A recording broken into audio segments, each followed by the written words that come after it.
On your Monday episode of Locked On Raptors, Jakob Poeltl is in town, and his arrival coincides with one of the worst losses of the season and one of the worst wins of the season as well. We will dig into Yak's debuts and what he's looking like, how he's adding to the team. We'll talk about what the hell is going on in these fourth quarters as the Raptors continually try to piss these games away.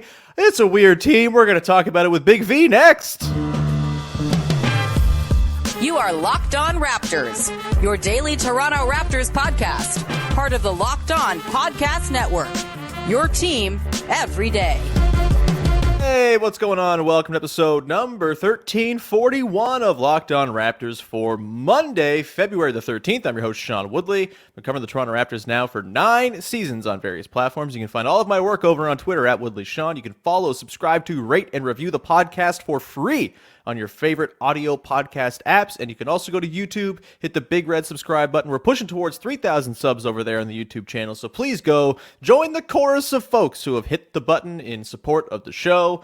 I appreciate you all very, very deeply. Today's episode is brought to you by LinkedIn. LinkedIn Jobs helps you find the qualified candidates you want to talk to faster. Post your job for free at linkedin.com/lockedonnba. All right, on today's show, the Toronto Raptors lose on Friday in embarrassing late-game collapse fashion against a very bad, not trying to win Utah Jazz team, and then they win in embarrassing late-game collapse fashion against a not trying to win Detroit Pistons team on Sunday.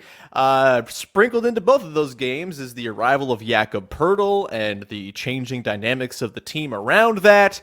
Here to break it all down is our pal from Raptors.com, Vivek Jacob. Big V, are you as confused by this basketball team as I am? Yes and no. At this point, I'm kind of resigned to what they are and right, what it might look like down the stretch. But I don't know if some of that is just apathy and just feeling like it's not worth the stress. And there's other sports to watch.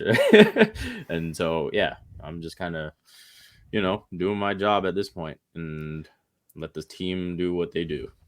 Yeah, what they do is make a lot of very just head-scratching choices late in games. Of course, against the Jazz, that leads to giving up a 13-point lead, was it, in the last 5 minutes of the game for the Jazz to pull ahead and win by 6. Nasty stuff. And then they give up 41 fourth-quarter points to the Pistons on Sunday.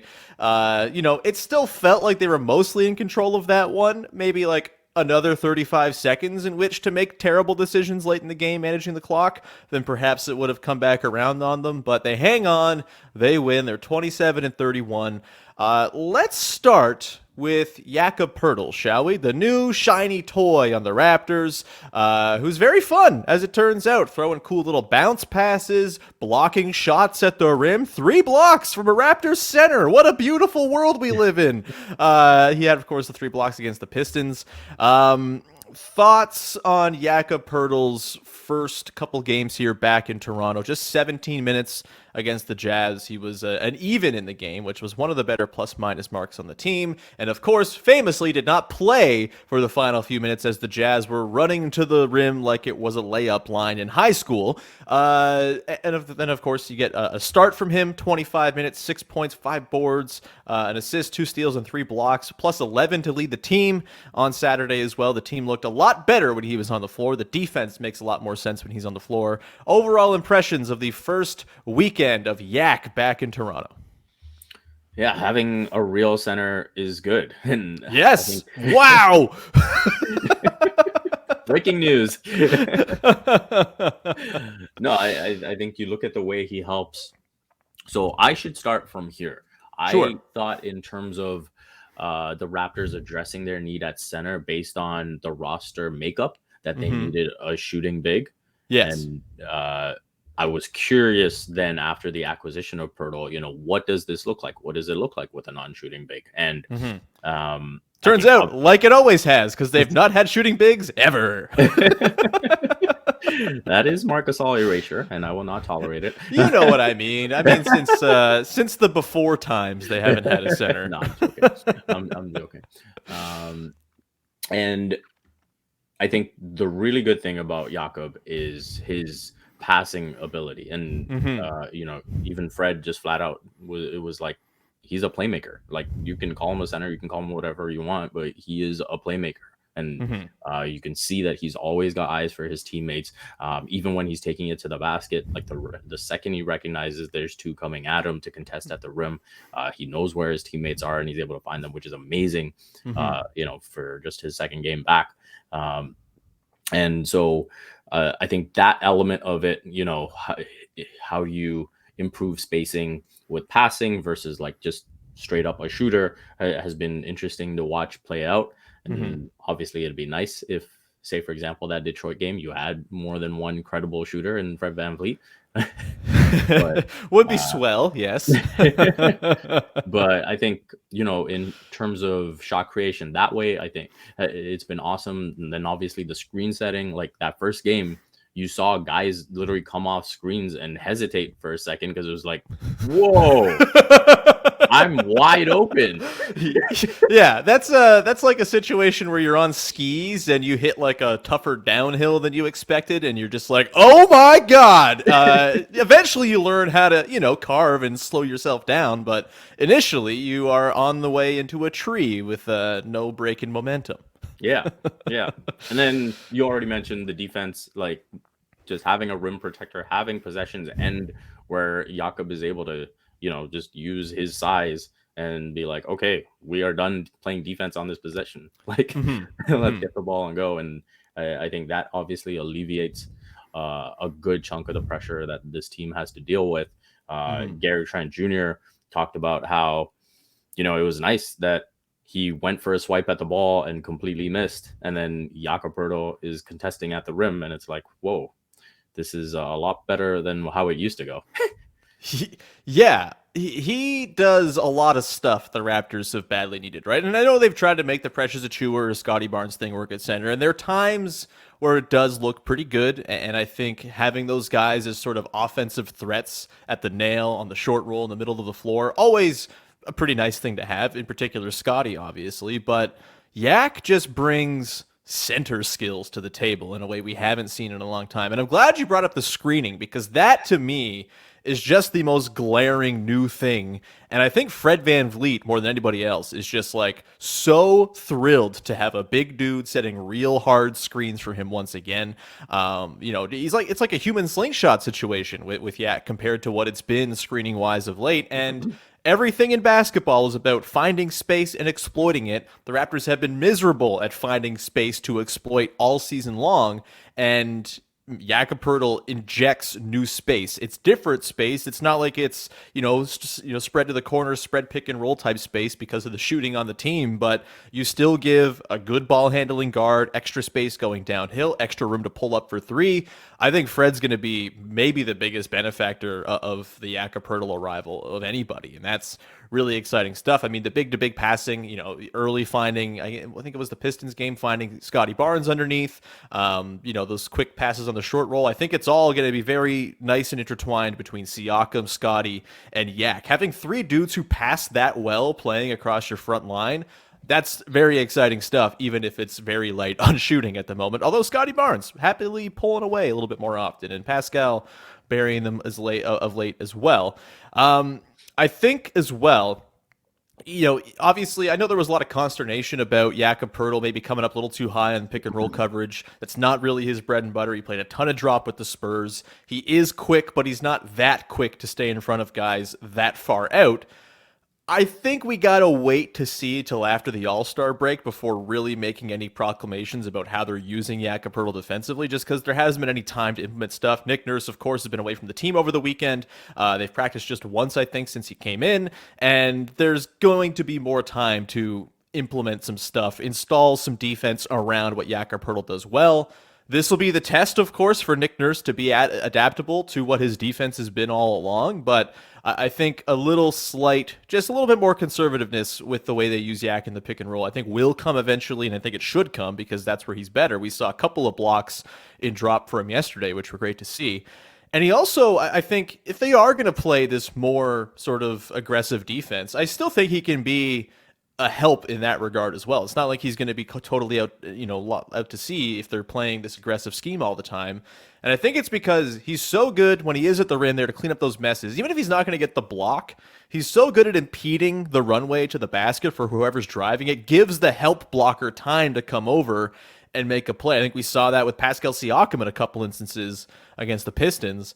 Any other stray observations about Jakob Poeltl and his arrival in Toronto and how it's really, really beautiful to see a 7-foot man do 7-foot man things on the floor for this team again? Yeah, but I think I have a whole bunch, so maybe we can go to break. We can do that. We're going to continue yak talk coming back on the other side. I also just want to get your thoughts in general on the trade because we haven't really discussed that since the deadline happened, and everyone's got an opinion on the way the Raptors went about the deadline. Very polarizing stuff. We will get to all of that and more coming up in just one sec, but first, got to tell you about our friends over at LinkedIn Jobs. As a small business owner or hiring manager, you know that success in 2023 all depends on the team members you surround yourself with. That's why you got to check out LinkedIn Jobs. With LinkedIn Jobs, you can hire qualified candidates more efficiently by matching open roles with the people who have the skills, values, and experiences to help you achieve your goals. It's a really difficult game hiring. There's a massive pool of people to choose from at all times, all sorts of different qualifications and skills. You want to find the people with the exact skills that are going to match exactly what you need for your job, and LinkedIn helps you find that. It's no longer searching for a needle in the haystack. They find the needle for you.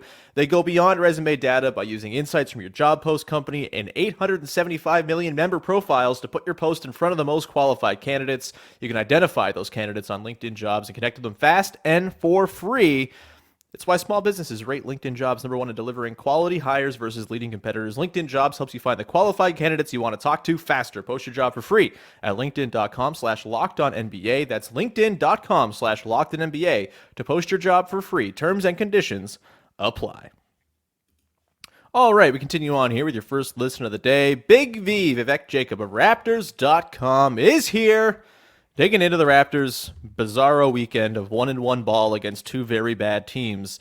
We'll continue your thoughts on Jakob Poeltl, but I'll prompt you with this. The Jakob Poeltl trade, Big V, went down, of course, Wednesday night. We haven't really spoken on the mic since that went down. Curious of your initial thoughts on the deal and then thoughts when they did nothing subsequently after acquiring Jakob Poeltl. What do you think it says about the team's intentions? Did you like the move? Are you, obviously it's a very polarizing trade. I feel like there's no one kind of in the middle on it seems. But thoughts on the overall just decision-making around the deadline for the Raptors? Yeah, I thought it was a bit underwhelming. I thought that when the news of the Jakob trade came out, which was Wednesday night, heading into the Thursday deadline, I was kind of like, okay, there's got to be, the other shoe to drop here, that kind of sets things up going forward because you've made the Yak trade, you've given up a future first round pick, and you don't do that usually with this version of the team, that there seems to be this defined ceiling, right? Yeah. And so I think I was waiting for more to happen. And based on the reports that came back, obviously you wouldn't do any of those Fred deals. They were just not good enough. And interestingly, for as much as Gary's name was thrown in there, we haven't seen any reports of what Gary trades look like. The only stuff was like a couple weeks ago when I think Grange suggested it was like a bogus first or a couple of seconds, which if you're not getting more than that for Gary Trent Jr., then obviously you try to keep him. Yeah. And then we saw the OG stuff entailed picks and not really a rotation player that could contribute right away. And so that seemed to be a sticking point for the Raptors, which I think makes sense because, again, they seem to be leaning towards winning both in the short term and long term, as opposed to, giving anything away right now. That's what the trade suggested to me. So in the end, ultimately, it did feel a bit underwhelming. There's no questioning that in the short term, in the near term, they did get better because they did address a need. Yeah. But in terms of the big picture, you go into this offseason having to have, frankly, a perfect offseason to make this trade look good. Yeah, that's, I think, the concern here is the needle threading that needs to go on. considering the three pending UFAs, obviously OG's situation. And it's not just what happens in the offseason. I think between now and the end of the year is going to be very telling of what's going to happen in the offseason, because it's not just they needed a center. They've also had fit issues all season long. And the Poeltl addition figures, with no one else leaving town, figures to make the fit both better because he makes building proper lineups more sensible and easy, but also there's just more dudes now to get minutes to, and that's going to likely come at, some sort of trade-off or cost in minutes and shots and all of that, which, obviously, Masai said it himself. He says he thinks the team has played selfish at times this year. We know that there's a very clear, the rumblings of OG wanting a bigger role. It is just a strange set of decisions that, again, I don't think I disagree with the philosophy of get good players on your team and try to get a jump on the off season with the deadline, and not necessarily use it as a deadline to, like, the February 9th is the hard date to make grand decisions about your team and going forward. There are tools to be used when it comes to asset management in the summer as well, but it is a strange set of mixed messages, I would say. Let's get back to Yak. I think, for me, if anything has become clear to me over this weekend, it's that Jakob Poeltl needs to start every game and play 25 to 30 minutes at minimum every single night, because if this is about fact-finding, if this is about seeing, were we actually just one center away from making this team right? If this is about signing Jakob Poeltl in the offseason and building a team around him and presumably Pascal and Scottie as three guys who are going to be long-term pieces, you have to get as much information as you possibly can right now. Also, the team is very clearly better when he's on the floor because the defense makes a lot more sense. He's there to clean up messes. We've seen it already in 2 games. The defense has performed much better with him on the floor than off. Thoughts on the way they should be using Yak, and any other sort of stray observations from the first couple of games seeing him back in Toronto now that the trade is in the past? Yeah, so I think a key quote from Masai here is that he did say long-term decision making is not for the trade deadline. Which I agree that's where you want your GM to be. I feel like not enough GMs are there.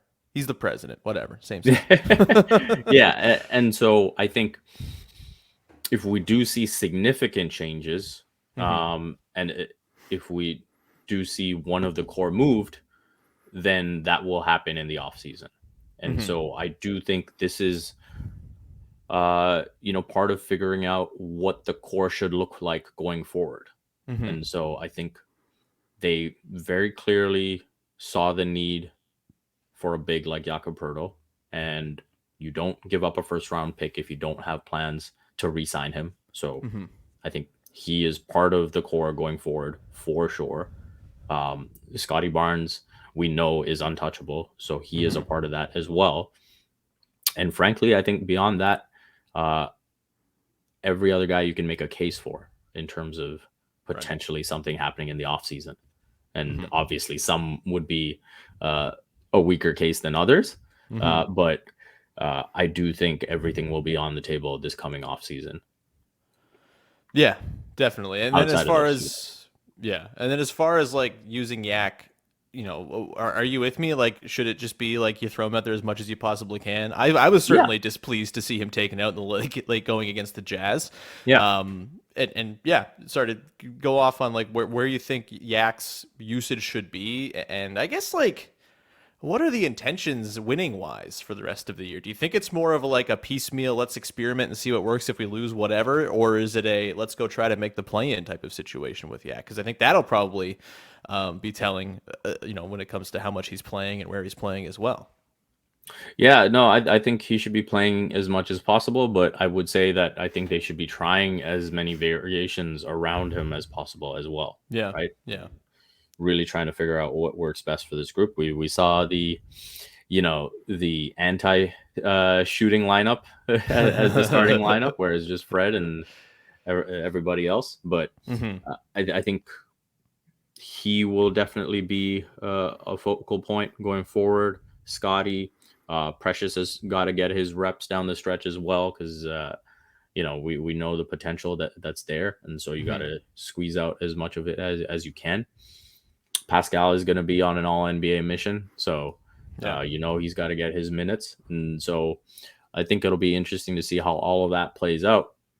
And in terms of the goal, the remainder of the season, the goal is clearly to be as good as possible for next season. Right. Because you've given up a top 6 protected first round pick. And so you are trying to make sure that's as bad as possible. And so I think if there is a way to answer as many questions and still keep a healthy pick, I think right now they project to be in the top 10, but if they can give themselves the best possible chance of being in the top 8, then that's probably something that they'll lean towards doing. And then you go from there. Yeah, I think I disagree a little on. I just don't think those two things align. Like, I think if you're actually trying to figure things out, if you're using Yak a lot, I think the team will be better for it. Maybe I'm wrong. Maybe I'm hopelessly grasping to the idea that there's a good team in here somewhere. Well, right now, the most you can use him is about 25 minutes because he's fouled out by then.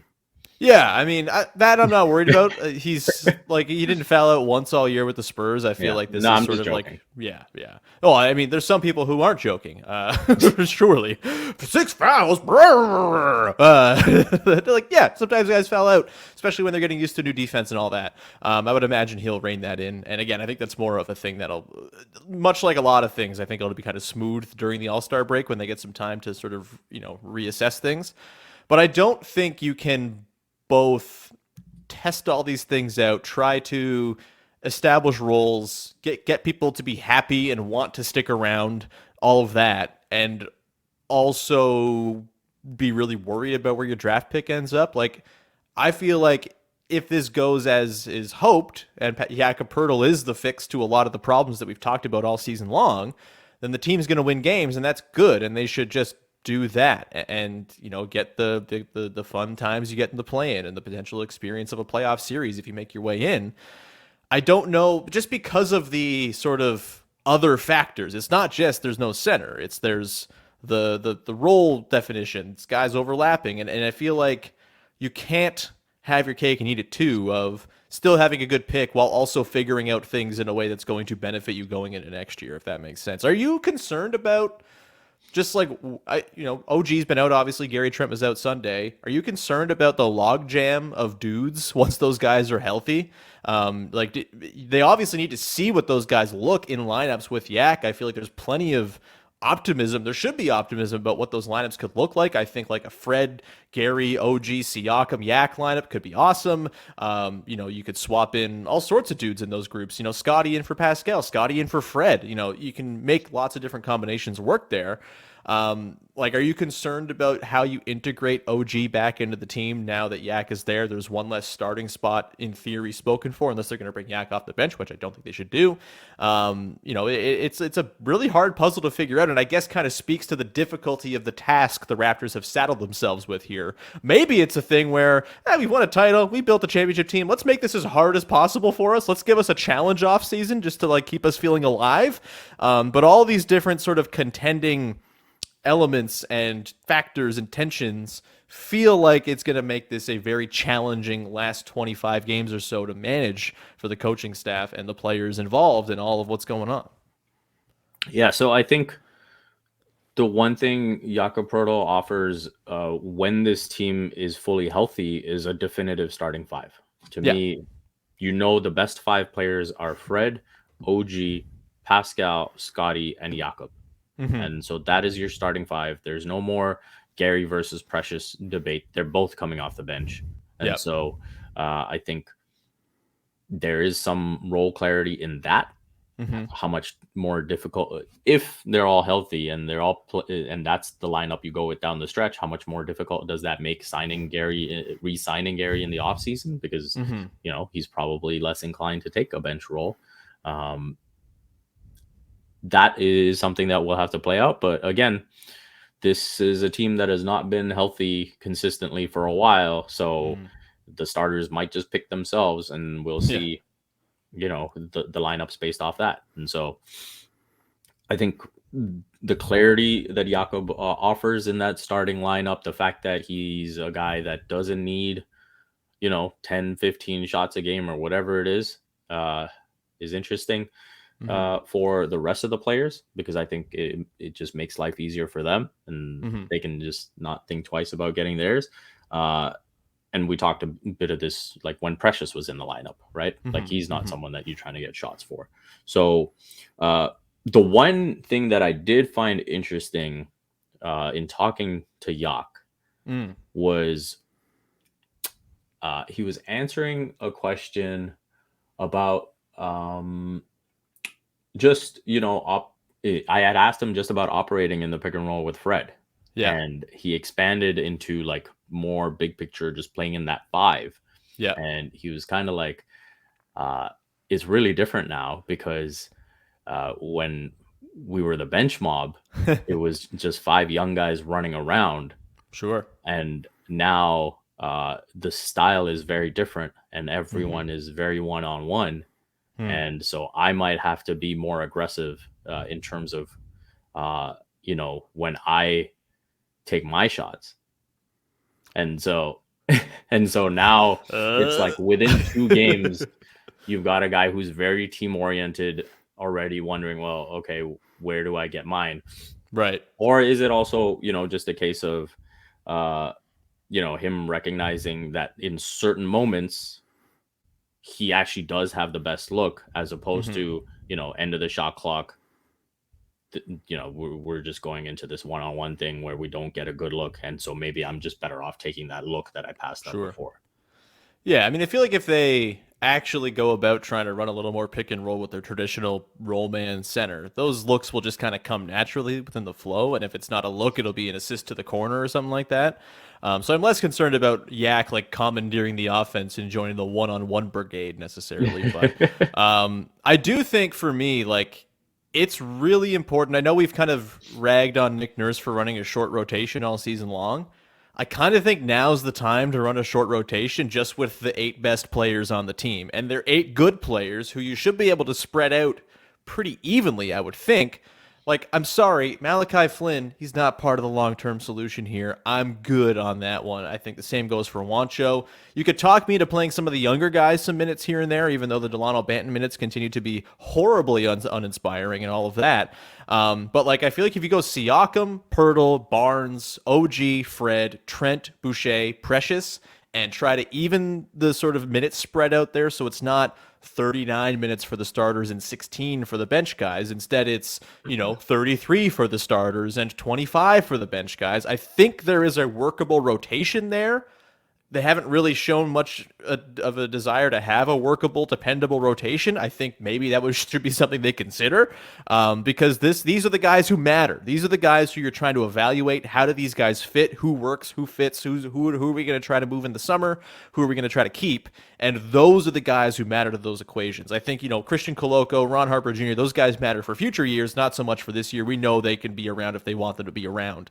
The top 8 guys got to play a lot. And they got to try all the different iterations within those 8 guys. Even Thad Young, I feel like maybe should be on the outside looking in, because I don't know if he's long for the team, as much as it pains me to say, and as much as I'm very excited for them to roll out all passing lineups with Thad Young out there with Scottie and Yak and Pascal. But yeah, I think there's got to be a very clear set rotation here. If there's any sort of hope of threading the needle and getting the proper information you want before all the decisions you got to make in the summer. We're going to come back for a quick good, bad, and from the weekend that was. I'm sure the bad will be loaded. Maybe some good, too. We'll get to that in just one sec. Before we do, let me tell you about our friends over at FanDuel, the number 1 sports book in America. It's the midway point of the NBA season, and now is the perfect time to download FanDuel, America's number 1 sports book, because new customers get a no-sweat first bet up to $1,000. That's bonus bets back if your first bet doesn't win. That's Awesome. Just download the FanDuel Sportsbook app. It's safe, secure, and easy to use. You can bet on everything from the money line to point scores and threes drained. You could maybe even look into, can you bet on how many points can the Raptors give up as a collapse in a fourth quarter without losing or with losing? It's probably there. I don't know if it's exactly in that terminology, but plenty of ways to bet on the Raptors, bringing you pain as a sports fan, I'm sure. Do the happiness hedge. Bet against the Raptors so when they lose, you feel great. Plus, FanDuel lets you combine your bets for a chance at a bigger payout with a same-game parlay. Don't miss the chance to get your no-sweat first bet up to $1,000 in bonus bets when you go to FanDuel.com/lockedon. That's FanDuel.com/lockedon to learn more and make every moment more with FanDuel, the official sportsbook betting partner of the NBA and of Locked On. All right, we continue on here. Rounding out your first listen of the day with Vivek Jacob of Raptors.com. The good, the bad, and the way we round out every single post-game episode of this here podcast. Big V, what you got for your good? My good is Jakob Poeltl, man. Yeah, it's fun. It's nice. It's really cool. Yeah, I give him credit for the way he's been able to come in and have a positive impact. I think we've seen, all the theoretical needs that we've mentioned when this team has lacked a center are being addressed. Obviously, we'll see how the shooting plays out with, what the rest of the lineup looks like. But I think in terms of the needs that he is addressing, you can't be disappointed with what you've seen so far.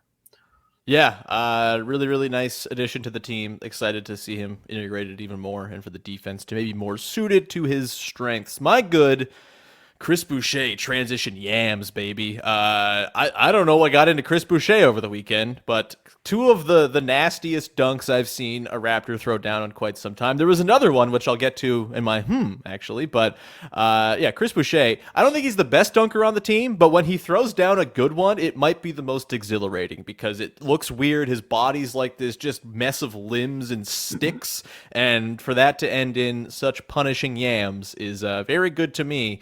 The Raptors, not very good at basketball, pretty good at dunks. That's cool. Let's go to the bad, shall we? What you got for your bad from the weekend? Yeah, the fourth quarter defense. Like, the dribble penetration is just ridiculous at this point. And it's Fred and Gary, please just stay in front. And I think this is where I get concerned about what the defensive philosophy will be going forward. And it's I think you've got an opportunity now with Jakob Poeltl to play more conservative. And so big picture, I am curious to see, because we have heard Nick Nurse say in the past, I mean, this was in reference to Christian Koloko, where he was asked, what does having that type of big offer you? And he was like, oh, this gives us a chance to be even more aggressive because no. And he was like, yeah, we can take more chances knowing that we have someone behind them to legitimately protect them. And I think this is an opportunity to just recognize everything that's happened in this season and just play it more straight up, play it more conservative. Speaking after the Yak trade, Nick did say that, we will definitely go into some drop, maybe even some heavy drop, because that's what Jakob has been doing. And that's what he's proven to be very effective at. And so I think implementing that and maybe that being successful could lead to him backing off some of the aggression. So that is something that we will have to just see play out. My bad is actually specifically tied to this, and it has to do with Fred VanVleet and the defensive scheme not doing Fred any favors when it comes to the breakdowns. And a play comes to mind from the first half against the Pistons. I think Killian Hayes is going to work against Malachi Flynn on the wing, and he's not getting any room. Killian Hayes is 1 of 10. He's 2 of 21 over his last 2 games. He's Killian Hayes. You don't got to send 2 guys to Killian Hayes. And Flynn was holding up just fine. Say what you will about Malachi Flynn. Pretty stout defender when he really wants to lock in. Yet still, just as muscle memory, or just as what has just been instilled in Fred VanVleet, he is guarding Alec Burks top of the arc. He digs down to pretend to swipe at Killian Hayes. Nothing comes of it, and nothing was going to come of Killian Hayes going to work there anyway. But it gives Hayes the time to flip the ball back over to Burks.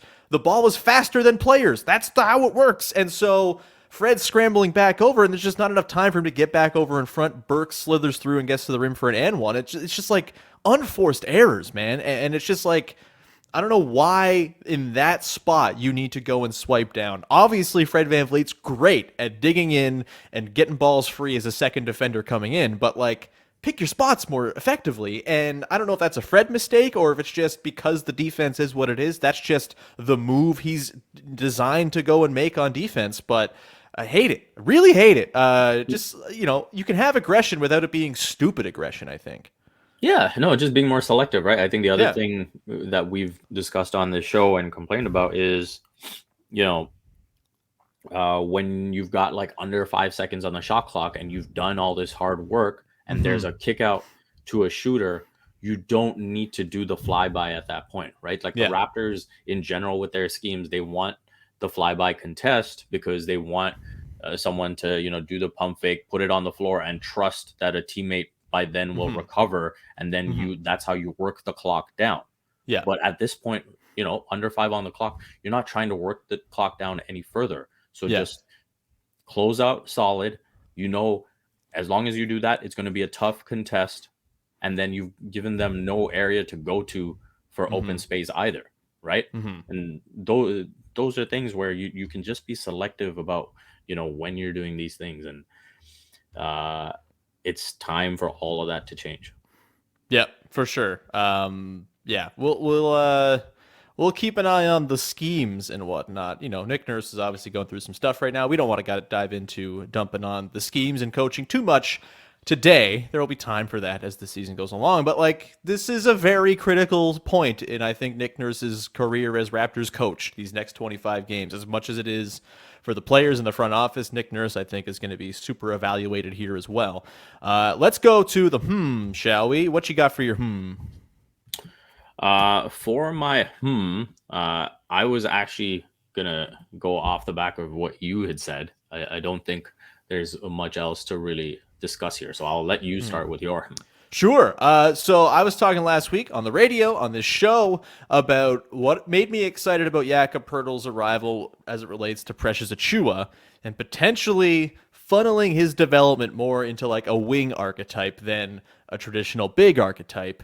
And the guy who I've said, he could be big Norm Powell, but with great defense. And I think just maybe, a couple little inklings that could be a thing. In particular, first half against the Utah Jazz, he's standing in the corner in the spot Norm Powell used to roast tilted defenses from. The ball swings to him against the tilted defense. He drives around Walker Kessler, yams on his dome, and I was like, Big Norm! Big Norm is here! Big Norm, large Norm, whatever you want to call it. I think Wing Precious is a thing that very much excites me, and also not just offensively. Obviously, the three's got to fall for him for it to really work offensively, because right now it's a little bit grim there. Hit the 2 on Friday against the Jazz. That was great, but that's got to be much better than it's been this season. The one where Yak kicked it out to him, and he could have just shot it, but instead pump faked, did the dribble, step back, and hit like the side of the backboard. It's the Precious experience, baby. He's the poster coaster, all right?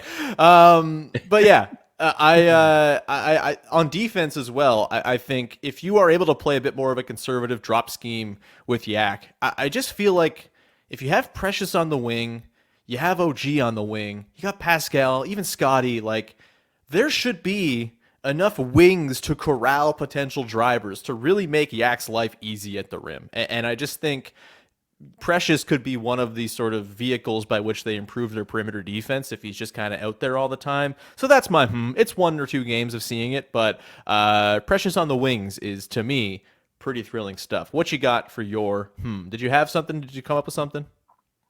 You know what? I will go with something a little different. I've been looking at, Scottie's rhythm. Obviously, we know the general template has been sort of, let the other guys get going and, just read the game for the first 3 quarters and then fourth quarter really turn it on. Mm-hmm. And I wonder the aggression that Fred has shown lately, especially, early on. I wonder if that benefits that, in the sense that if Fred is, being conservative with his offense, and you've got Scottie kind of just like taking it easy, now you're going into the fourth quarter with someone like Fred, who's a rhythm guy, who's not in rhythm. Yeah.